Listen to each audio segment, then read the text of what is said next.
Good Shabbos, everyone.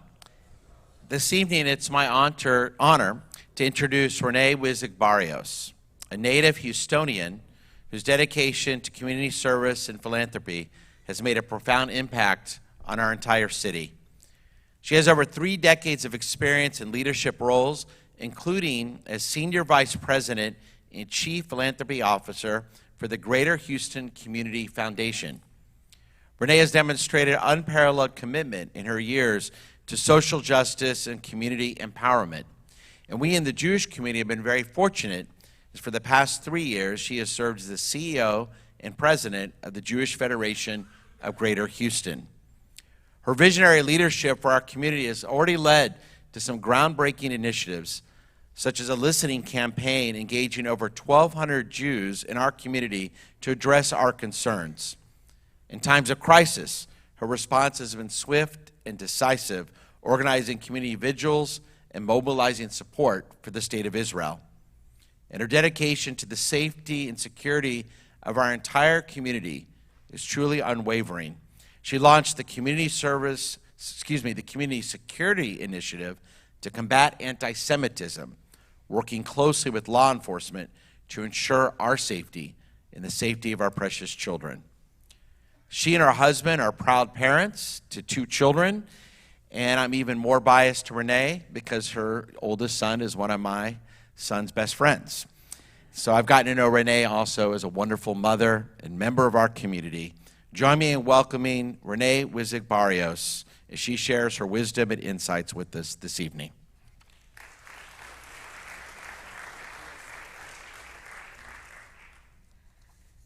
Thank you. Okay, let's see.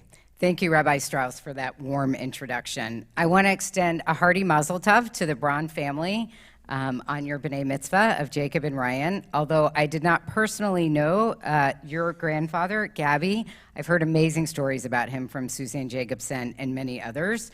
I know he was a true Zionist who served in the IDF during the Six-Day War, and he would have been among the first in our community to respond to October 7th, offering funds and creative ideas. He would be incredibly proud, as would Marion. I wish you all a hearty mazel tov. I'm really honored to speak to you tonight on this Shabbat Hagadol, or the Great Shabbat, the Shabbat just preceding Passover. There are lots of reasons why this Shabbat preceding Passover is considered special. One novel interpretation is that people give very long sermons and you get home late. I promise that won't be the case. Another more traditional interpretation is that it commemorates the slaughter of the Paschal lamb to protect Jews from the 10th plague, the slaying of the Egyptians' firstborn.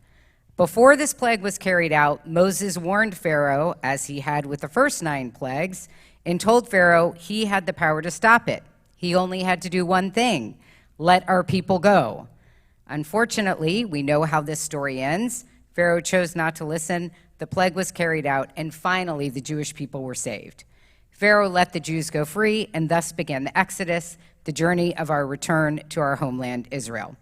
It is all too easy to draw parallels between the plight of our ancestors and what we are witnessing right now in Israel. Once again, we are asking an evil regime to let our people go. As Rabbi Strauss referenced, we have 134 hostages in Gaza. And unfortunately, while we don't know how many of them are still living, we pray for their release every single day. Tonight, on this Shabbat Hagadol, let us draw comfort and strength from the lessons of Passover and the story of the Exodus. For ultimately, this story is a story of redemption. It's a story of survival, keeping faith, and overcoming darkness. What I want to talk to you about tonight is how we find hope during this dark time, and how we at the Jewish Federation of Greater Houston are working to build our collective resilience. Resilience is a very Jewish trait, and it's one we must maintain now more than ever. Here in Houston, we're doing this in several ways. To be resilient, we must not be afraid to live proud Jewish lives. I know many of us are fearful right now about anti-Semitism on campus, at home, and throughout our country. Last week, we held an inaugural community Seder for over 100 faith leaders and public officials. The goal was to build bridges across the community. This is only one of our efforts to fight anti-Semitism collectively with all local organizations. We have created an anti-Semitism roundtable with the ADL, AJC, Holocaust Museum Houston, Interfaith Ministries, and Hillel to together address the rising anti-Semitism. All this is just one of our growing examples of work in public affairs.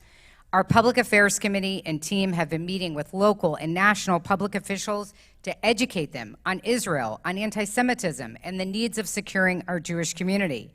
Many of you have participated in advocating for Israel through our march in Washington with almost 300,000 people, 300 of whom were from Houston.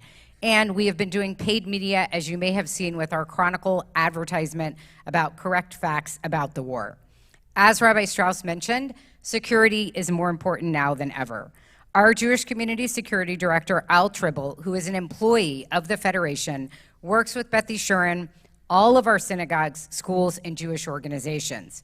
We currently provide security training, incident response, site assessments, and support organizations in creating security plans for literally every major Jewish event in this city. We help synagogues and agencies apply for federal funds, which help them with security infrastructure. We're really grateful to Joan and Stanford Alexander of blessed memory for their support, and JF&A Live Secure that has given us matching funds. But we have to go further. We're getting requests from Beaumont, Galveston, College Station, Cypress, Baytown. All of them want our security expertise. So we hope to add a deputy director this year with the support of our community. Meanwhile, we ensure that Jewish life continues to flourish by making sure that there are great opportunities to participate. I can see that all of you are leaning into Jewish life just by your presence here tonight.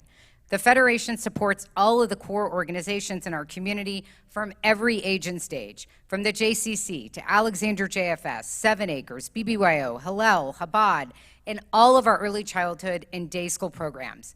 We are seeing an increase in enrollment in Jewish day schools across our incredible community and a surge in young adult leadership. It is incredible to see how many young adults are engaging with our Manette and Joan Robinson Young Adult Division today. And finally, we started a local impact fund to provide seed money for new and innovative programs focusing on inclusion, education, and engagement. All priorities identified by our community during Hineni Houston. Beth Yeshurun received 3 of these grants this year related to the diverse needs of sensory-sensitive programming, teen engagement, and security. We see the Beth Yeshurun, the synagogue, your clergy, your members, your day school, your congregational school as incredible thought partners and leaders. Our current board chair, Robin Stein, and annual campaign chairs, Sandra Finkelman and Mike Levy, both who I saw here tonight, are amazing and inspiring leaders, and it is a true privilege to work with them every day. 15 of our 45-member board is from Beth Yeshurun, so you are very well represented at the Federation. I hope you're proud of the commitment of all of these leaders to our broader community. This year, we also brought Kehillah High under the wings of the Federation with the support of all of the rabbis so that we could expand it and expand our work in teen engagement and teen Israel education.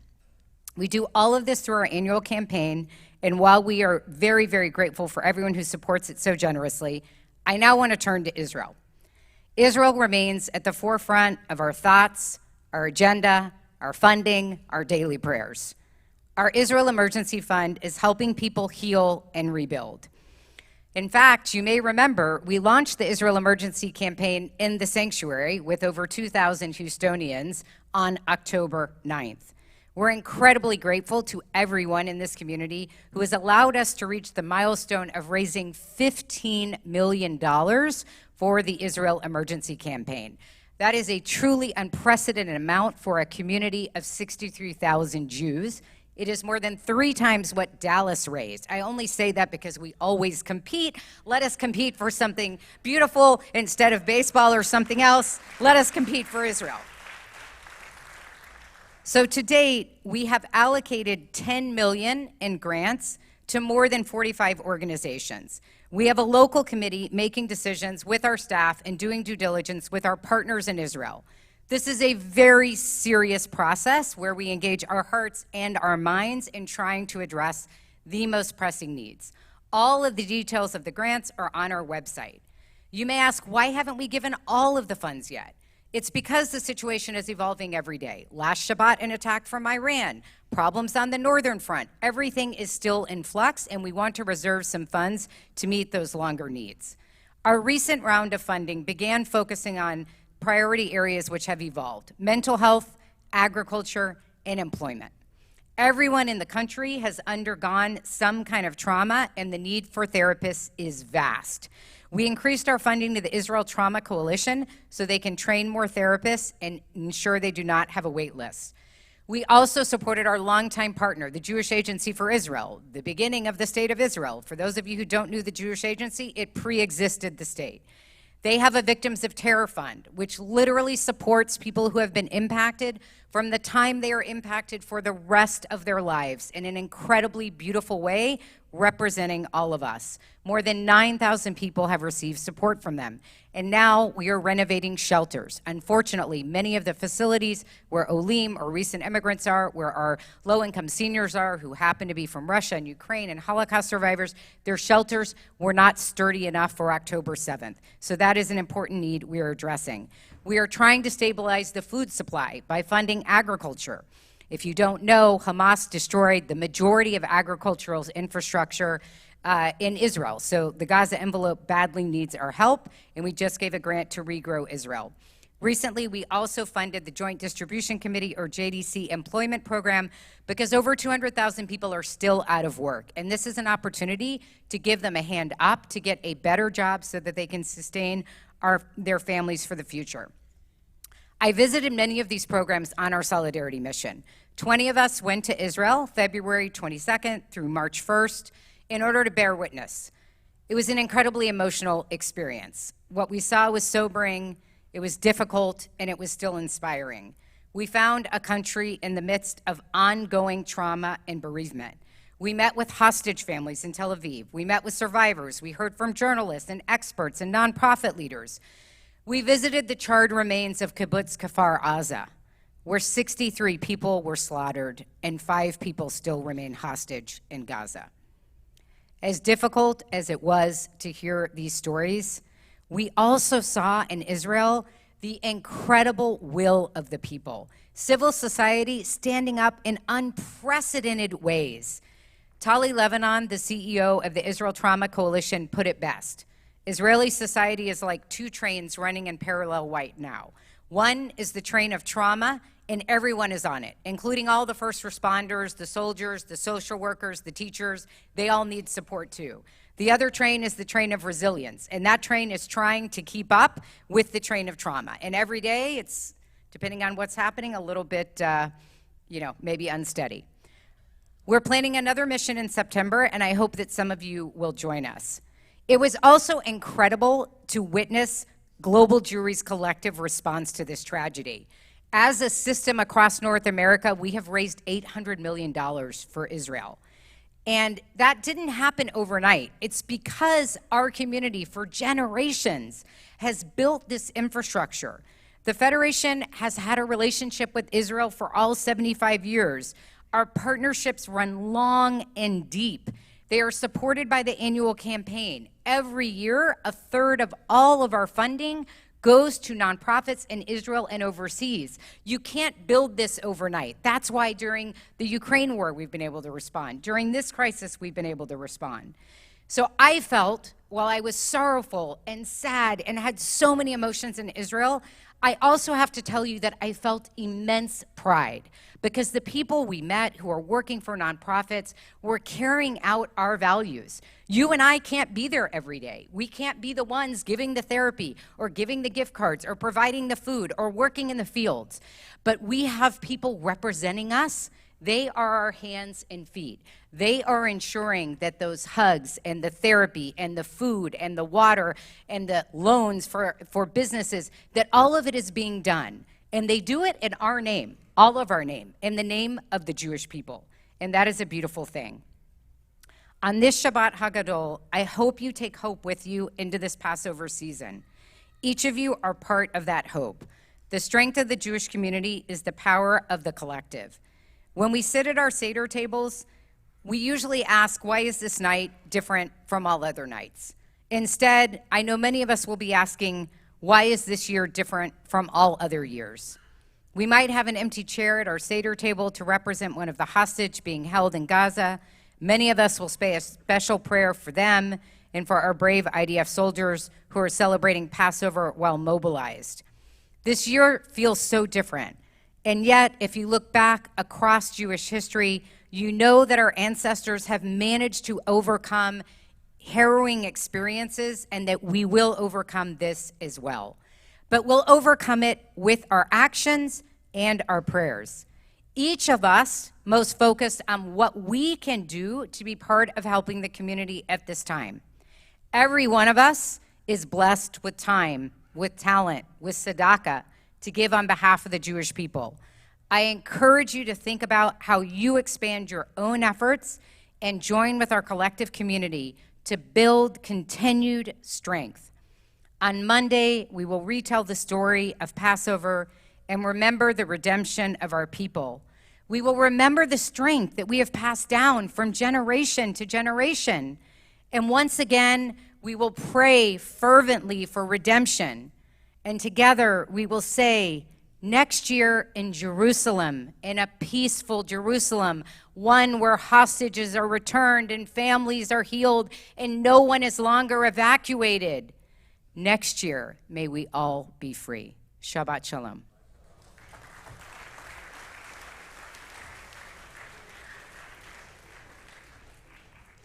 Renee, thank you. We can tell how lucky we are. It's amazing you've only been at the Federation for 3 years. You've already done so much. And I think everyone here, if you don't know Renee, you could see it from just her talk this evening. She does it out of a sense of compassion and passion. And so we are truly blessed to have you as a head of the Federation that does so much good for Jews here and throughout the world. Thank you, Renee, for all that you're doing for our community.